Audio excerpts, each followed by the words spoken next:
Hey everybody, I'm Natasha Kirchuk, and thanks for joining us for ILTV's weekly program, One-on-One with Alan Dershowitz. We want to give you, our viewers, a chance to have your questions answered by Professor Dershowitz, one of America's greatest legal minds. He's a leading expert on criminal and constitutional law, civil liberties, and the Arab-Israeli conflict. Today we have a special edition of the show where we recapture the finest moments in commentary, bringing you the best of One-on-One with Alan Dershowitz. 25 years ago, a bomb ripped through the Israeli embassy in Buenos Aires, killing 30 people and injuring many more. Then 2 years later, another attack shocked Argentina. The Amia Jewish Center in Buenos Aires was bombed, leaving 85 more dead. Now, even though it's long been suspected that Iran and Hezbollah were connected to both bombings, no justice has yet been served. Well, in 2004, Alberto Nisman was appointed as a special prosecutor on the case, but just days before he was set to testify about how the then Argentine president had covered up Iran's involvement in the attack, Nisman was found dead in his apartment with a bullet in his head. At first, the government called his death a suicide, but now new reports have just confirmed that Nisman was in fact murdered after having been drugged and beaten. The gunshot to his head was staged to look like a suicide. This finding came just days after the Israeli Prime Minister's historic visit to Argentina, and joining in his delegation was Miri Ben-Zeev, whose husband was killed in the Israeli embassy bombing. Let's hear what she has to say.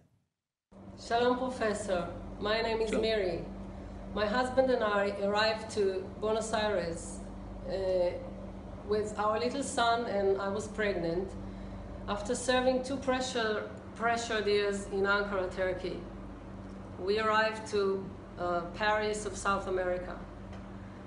3 months before ending this service, my husband was killed in the terror attack on the embassy. It was very important for me to come back a few weeks ago with Prime Minister Netanyahu on his visit to South America.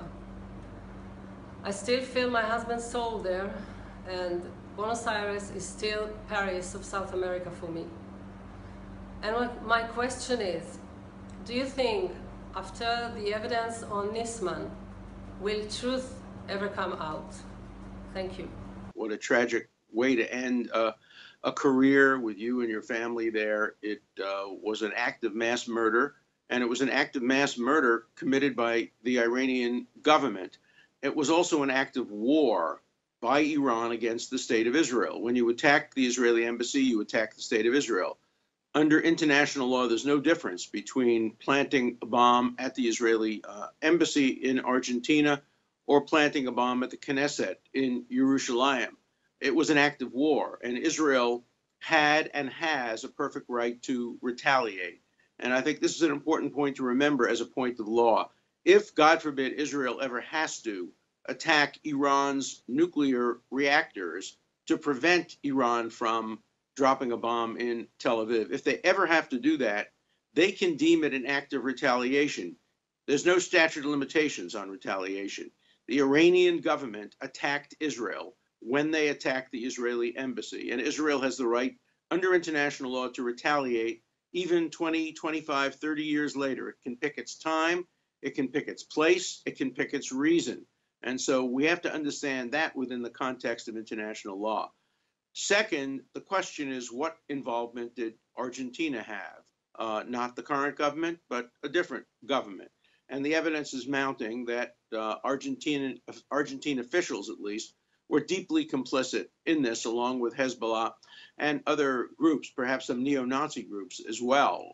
And remember that Hezbollah does work together with neo-Nazi groups. Hezbollah is essentially a Nazi organization. It's amazing to me that so many on the left support Hezbollah and Hamas, which have roots, obviously, in the Muslim Brotherhood, the Nazi atrocities in the past.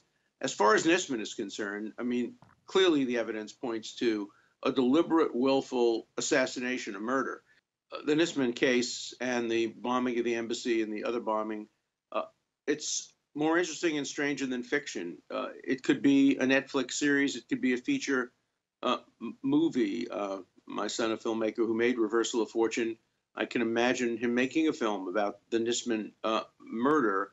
If this were a case in the United States, if a prosecutor in the United States were ever murdered, and there have been a few cases, the government never lets up. It will go to every end to make sure that the people or the persons who killed the prosecutor are brought to justice, or the country that might have been behind it are brought to justice. You can't have a legal system if prosecutors can be murdered. And so I hope there will be vigorous investigation and prosecution of all of those involved in the heinous murder of Nisman and the murder of Miri's husband and others who suffered from the Iranian Hezbollah, Nazi, perhaps Argentine war crime attack on civilians at an embassy. Right here on this program a few weeks ago, you talked about a speech you were invited to give at the University of California, Berkeley. Now, this event was not just any speech, because it included two issues you care deeply about: freedom of speech and defending Israel on campus. Now, you were ready to sue for the right to appear, but it turned out that your speech went off without a hitch.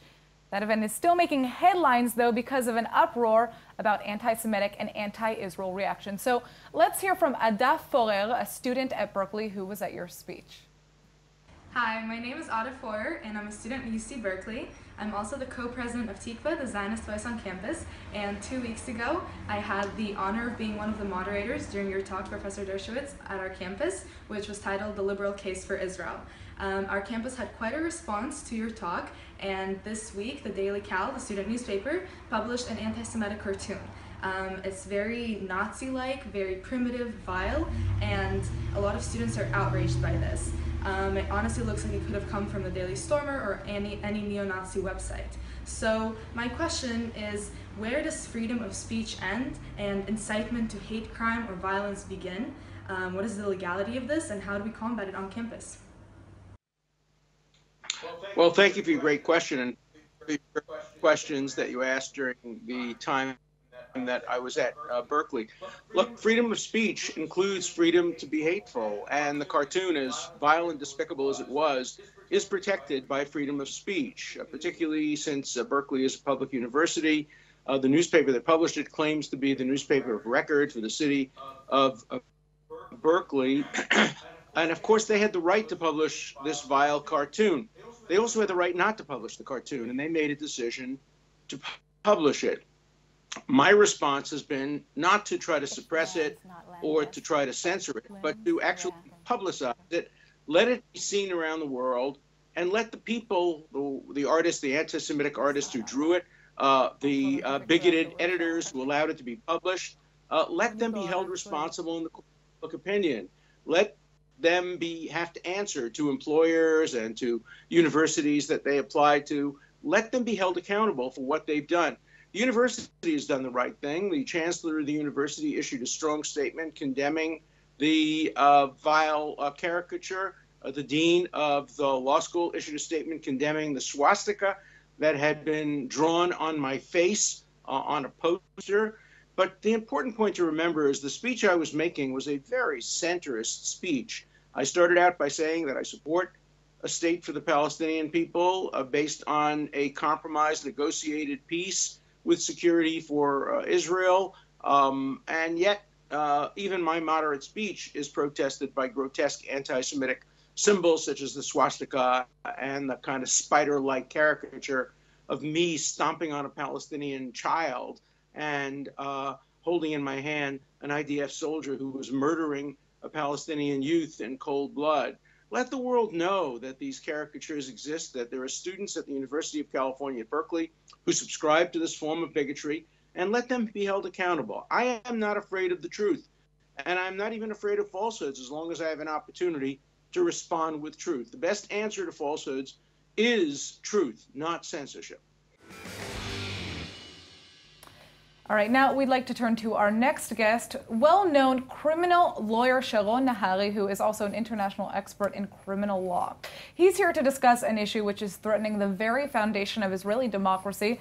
After returning for its fall session, the first issue that the Knesset turned its attention to is a new bill that would restrict the criminal investigation of a sitting prime minister. Now, Sharon, we'd like you to address this issue.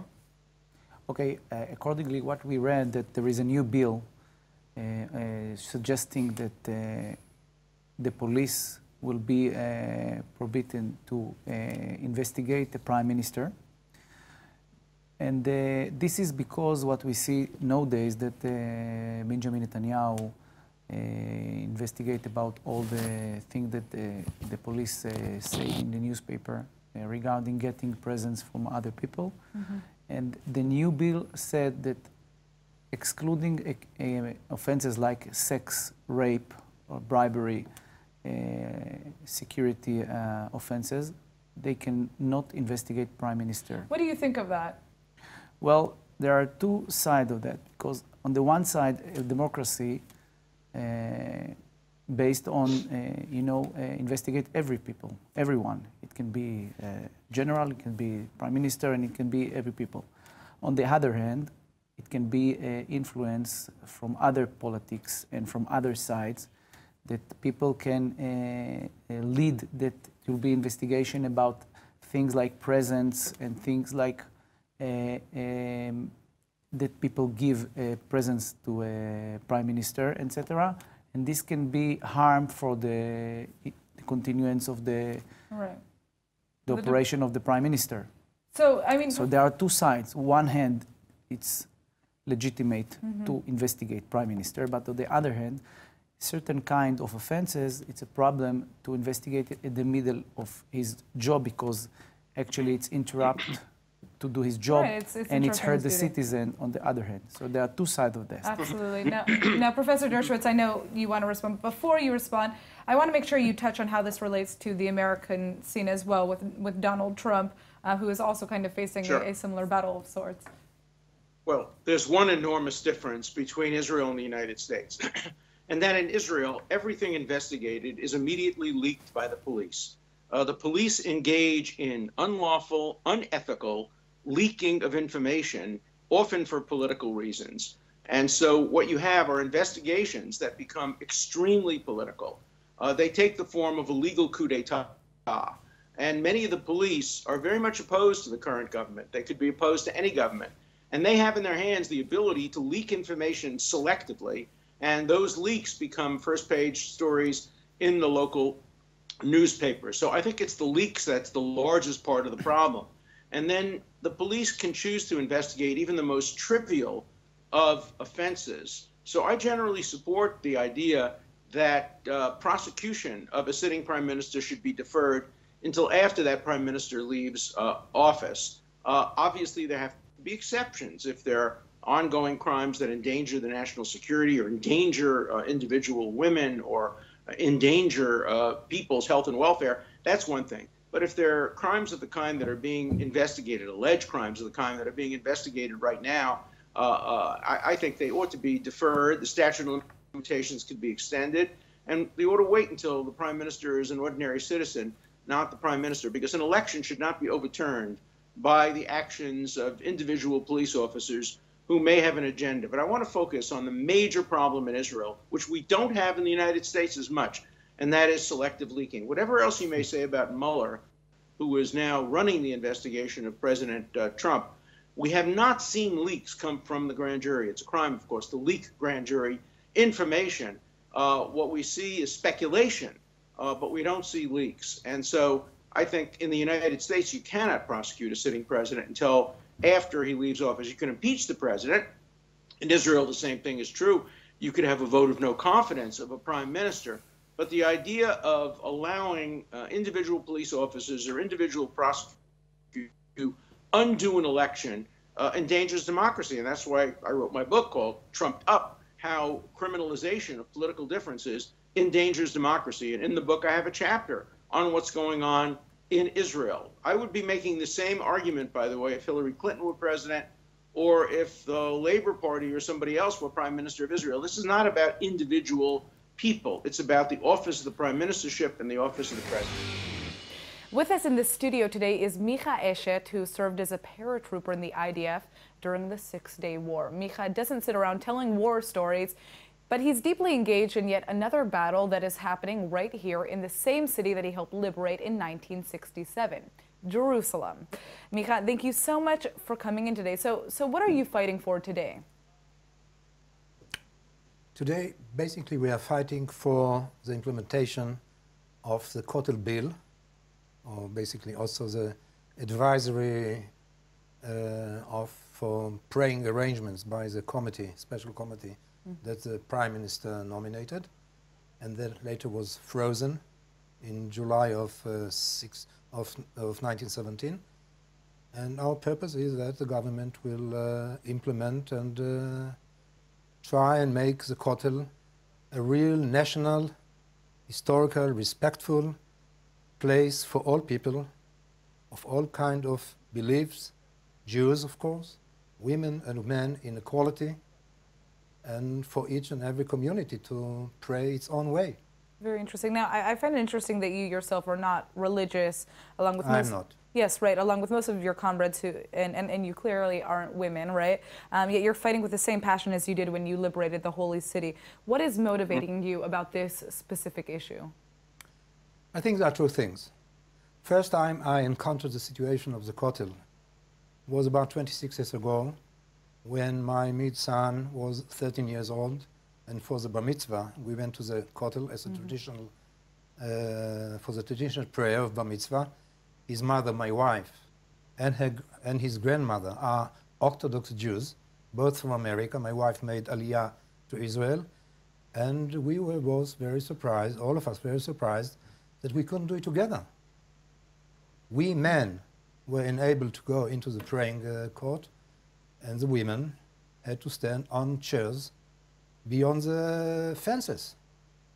And that was kind of a hit in my face.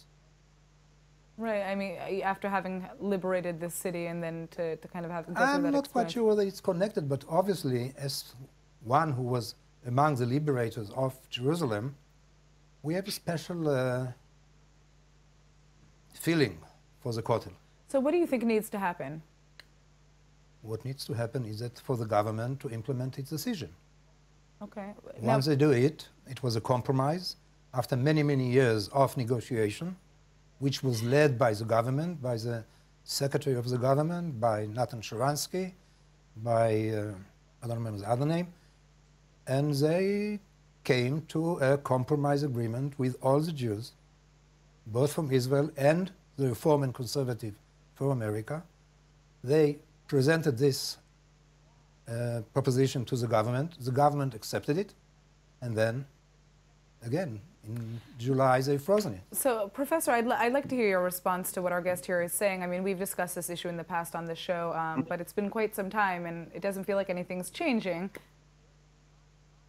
Look, when the wall was liberated, there were so many possibilities. One, it could have been made a national monument and not a place of prayer, a place where people from all over the world could come, men and women alike.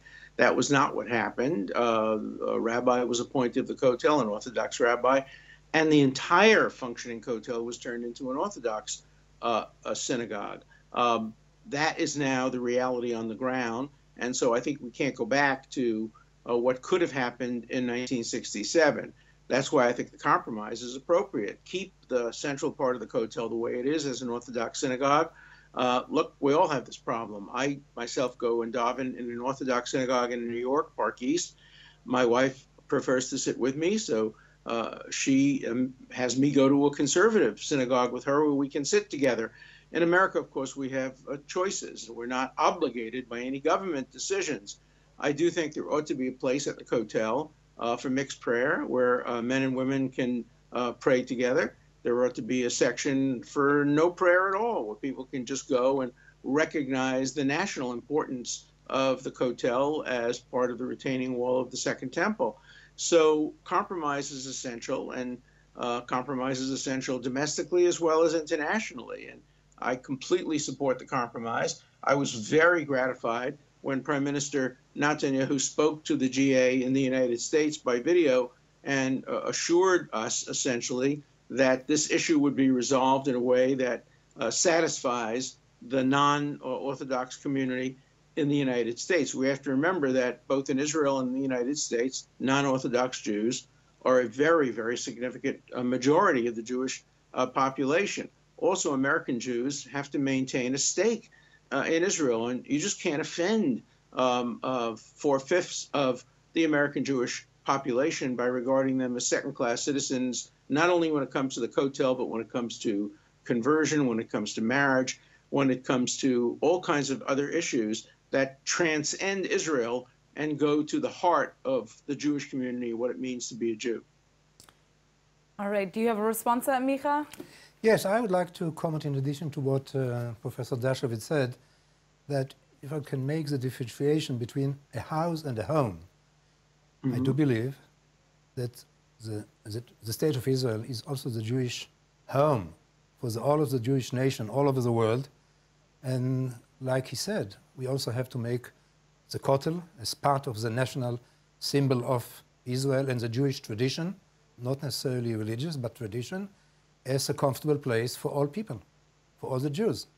And hopefully the government will move to that direction. Now, we just have to ask about the one issue that sounds like every American seems concerned with. No, it's not with the Korean missiles or their nuclear threat. Let's hear from Shlomo Lushinsky. Hi, Alan. I really enjoy your show.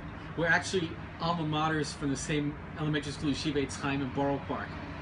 But I enjoy the NFL more.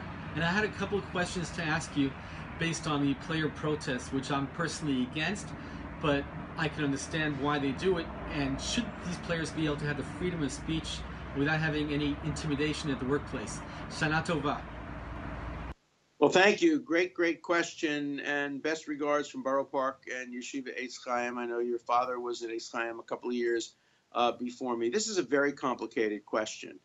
As I understand it, different leagues have different rules, and all of these rules, since leagues are essentially private, are probably constitutionally and legally permissible. My own view is I would not ever, under any circumstances that I can imagine, refused to stand for the national anthem. America rescued my great-grandparents, my grandparents from the Holocaust, many years before the Holocaust. We love America. I'm a loyal patriot of America. I would never burn a flag, but I defend the right of others to burn the flag. I defend the right of others to do what I would never do, namely kneel down. If I were an African-American ball player, and I'm not, so I can't speak for them, I would not kneel down. I would have the protest take a different form. I wouldn't do anything during the national anthem, but say just before the kickoff, do what players did during the Olympics many, many years ago. Hold up a fist with a black glove on it to protest racial injustice in America. That's a focused, particularized form of protest. You're not protesting America. You're not protesting the soldiers who fight for your liberty. You're not protesting the police who protect you. You're not protesting the flag, which stands for so much. You're protesting racial injustice, and you're raising your fist to specifically focus attention on racial injustice. But free speech can never be for me, but not for thee. So though I personally disapprove of sitting during the national anthem or kneeling, I would protect and defend the rights of players who choose to protest in that way. I think they have gotten much more support if they didn't involve the American flag. I think they would have gotten much more support if they just held up their hand in protest. There would still be those who objected to it, saying that the football field is no place for sports, as our Secretary of the Treasury said. I don't agree with him, that they should express their views outside of their workplace. But, you know, I think when you're a national figure, an international figure on television, you use the opportunity that's presented to you. And so I defend their right. I disapprove of what they're doing.